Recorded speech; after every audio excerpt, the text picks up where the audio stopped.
Hello दोस्तों, आज से हम एक नई सीरीज़ स्टार्ट करने जा रहे हैं। इसमें हम बेस्ट बुक की समरी आप तक लेकर आएंगे और आज इसकी शुरुआत हम डैरेन हार्डी द्वारा लिखी गई बुक द कंपाउंड इफ़ेक्ट से कर रहे हैं। इस बुक में टोटल 6 चैप्टर है और आज हम इसका first chapter the compound effect in action start कर रहे हैं।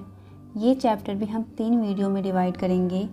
आज हम इसका फर्स्ट वीडियो आप तक लेकर आए हैं। इस चैप्टर में आप ये देखेंगे कि हार्ड वर्क की क्या वैल्यू होती है। अगर हम कोई वर्क करते हैं उसको कंसिस्टेंसी के साथ अगर हम करें तो वो हमारी लाइफ को कैसे बदल कर रख देती है। तो आइए इसकी शुरुआत हम करते हैं। दोस्तों, आपने खरगोश और कछुए की तो कहानी सुनी होगी ना, कि कैसे कछुए ने खरगोश को हराया था। आपको क्या लगता है कछुए ने खरगोश को कैसे हराया होगा? हमने देखा था कि खरगोश स्टार्टिंग में तो बहुत तेज़ दौड़ा, बट आगे जाकर वो ओवर कॉन्फिडेंट हो गया थोड़ी दूर दौड़ने के बाद और वो आराम करने लगा। बट कछुआ स्टार्टिंग से ही स्लो था, बट वो कंसिस्टेंट था। वो कंसिस्टेंटली धीरे धीरे आगे बढ़ता गया और उसने रेस को जीत लिया। तो दोस्तों, आपने देखा कि कंसिस्टेंसी कितना बड़ा रोल प्ले करती है। तो बिल्कुल डैरेन हार्डी भी बिल्कुल यही कहते हैं कि दोस्तों, मैं कछुआ हूँ, मुझे टाइम दो और मैं किसी को भी किसी भी कंपटीशन में बीट कर सकता हूँ। वो आगे कहते हैं, मैं उसको इसलिए बीट नहीं कर सकता क्योंकि मैं बहुत ज़्यादा स्मार्ट हूँ या मैं फास्ट हूँ या मैं बेस्ट हूँ। मैं इसलिए उसको बीट कर सकता हूँ, मैं इसलिए जीतूँगा क्योंकि मैंने अपने अंदर पॉजिटिव हैबिट्स डेवलप की है और मैंने उस काम को कंसिस्टेंसी के साथ किया है। मैंने अपने हैबिट्स में कंसिस्टेंसी को मेंटेन किया है, इसलिए मैं जीत सकता हूँ। आगे डैरेन हार्डी कहते हैं कि मैं वर्ल्ड का बिगेस्ट बिलीवर हूँ जो कंसिस्टेंसी में बिलीव करता है। डैरेन हार्डी कहते हैं कि अगर आपको लाइफ में सक्सेसफुल होना है, अगर आपको किसी काम में बेहतर होना है, तो आपको उस काम को कंसिस्टेंट होकर करना होगा। आप ये मोस्ट ऑफ द सक्सेस जो आप बताते हैं, अल्टीमेट की टू सक्सेस जो डैरेन हार्डी बताते हैं, वो कहते हैं किसी भी काम को करने के लिए, किसी भी चीज़ को अचीव करने के लिए, अगर आप लाइफ में सक्सेसफुल होना चाहते हो देन आपको कंसिस्टेंट होना पड़ेगा, आपको हार्ड वर्क कंसिस्टेंसी के साथ करना होगा। आगे डैरेन हार्डी अपनी बुक में बताते हैं कि आज वो लाइफ में जो कुछ भी हैं वो अपने फादर की वजह से हैं।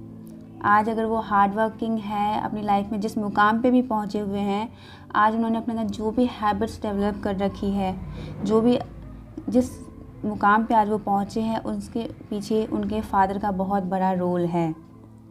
वो आगे अपने पेरेंट्स के बारे में बताते हैं कि जब वो 18 महीने के थे उस टाइम उनके पेरेंट्स ने डाइवोर्स ले लिया था और उस बाद उनके डैड ने ही उन्हें as a single father raised up किया।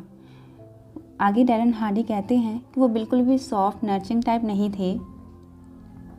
वो एक यूनिवर्सिटी के फुटबॉल कोच थे और वो बहुत ही ज़्यादा हार्ड वर्किंग थे। वो हार्ड वर्किंग में उनके फादर बहुत बिलीव करते थे। आगे डैरेन हार्डी बताते हैं कि उनके फादर अपने रूटीन को लेकर बिल्कुल फिक्स थे। चाहे बारिश आए, चाहे तूफ़ान आए, चाहे आंधी आए, कुछ भी हो जाए, बट वो अपना रूटीन कभी मिस नहीं करते थे। वो अपने काम को लेकर बहुत ही ज़्यादा डिसिप्लिन्ड, कंसिस्टेंट और हार्ड वर्किंग थे। आगे डैरेन हार्डी बताते हैं कि कैसे उनके फादर उनको सुबह 6 बजे जगा दिया करते थे। दोस्तों, अगर हमारे पेरेंट्स हमको जगाते हैं तो वो कैसे जगाएंगे, या आप कैसे जागोगे? अगर हमें खुद से जागना हो तो हम अलार्म लगा लेते हैं। अगर हमारे पेरेंट्स को हमें जगाना हो तो आप भी बेहतर जानते हैं कि वो हमें कैसे जगाते हैं। या तो वो हमें प्यार से जगाने आते हैं, नहीं तो दूसरा ऑप्शन आपको भी पता ही है। बट डैरेन हार्डी के केस में ऐसा बिल्कुल भी नहीं था। उनके फादर उनके पास आकर ना जगाते थे, ना डैरेन हार्डी अलार्म लगाकर सोते थे।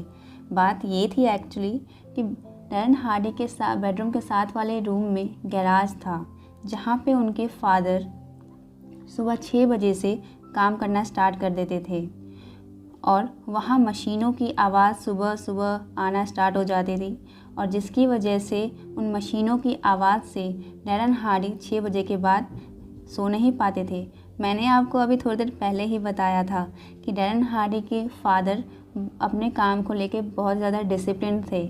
मतलब अगर 6 बज रहे हैं तो 6 बजे से वो अपना काम स्टार्ट कर दिया करते थे, और मशीनों की आवाज़ से डैरेन हार्डी 6 बजे के बाद नहीं सो पाते थे। उनके गैराज में एक वॉल पे बड़ा बड़ा पेंट कर रखा था उनके फादर ने। एक अच्छी सी लाइन, मुझे बहुत अच्छी लगी वो लाइन, मैं बताती हूँ आपको। वो लाइन थी, नो पेन नो गेन। ये उन्होंने वॉल पे बहुत बड़ा बड़ा पेंट किया हुआ था, जिसे वो जब उनके फादर जब लिफ्टिंग करते थे, जब स्क्वाट्स करते थे, जब या फिर एक्सरसाइज करते थे, तो उस टाइम वो उसको देखते थे। होता है ना कि अगर कोई भी लाइन हमें अच्छी लगती है, मोटिवेशन जो हमें अंदर तक हिट करती है, तो वो लाइन हम भी अपने रूम में वॉल पे कहीं लगा लेते हैं। तो बिल्कुल वैसे ही डैरेन हार्डी के फादर ने भी किया था। और फिर चाहे बारिश आ रही हो, चाहे धूप हो रही हो, चाहे बर्फ़ पड़ रही हो, डैरेन हार्डी के फादर कभी भी अपना एक भी डे मिस नहीं करते थे। आगे डैरेन हार्डी बताते हैं कि जब वो स्कूल से घर वापस आते थे तो उनके लिए एक लिस्ट ऑफ इंस्ट्रक्शन उनका स्वागत कर रही होती थी। मतलब कि जब भी वो स्कूल से घर आते थे, एक उनके नाम का इंस्ट्रक्शन लिखा होता था एक लिस्ट पे, जिस पे वो सारे काम लिखे होते थे जो उन्हें उस दिन करने होते थे। उसमें से कुछ मैं बता देती हूँ आपको, जैसे कि गैराज क्लीन करना, डस्टिंग, वैक्यूम, बर्तन धोना, ये सारे काम डैरेन हार्डी को स्कूल से आने के बाद करने होते थे। और एक बात और, डैरेन हार्डी के फादर बिल्कुल ही नो एक्सक्यूज़ गाय थे। वो किसी भी तरह का एक्सक्यूज़ भी सुनना पसंद नहीं करते थे। मतलब जब उन्हें, अगर आप बीमार हो रहे हो, अगर आप बीमार होते हो तो आप क्या करते हो, स्कूल से लीव ले लेते हो, या घर वाले भी कहते हैं हमारे कि चलो रेस्ट कर लो तुम।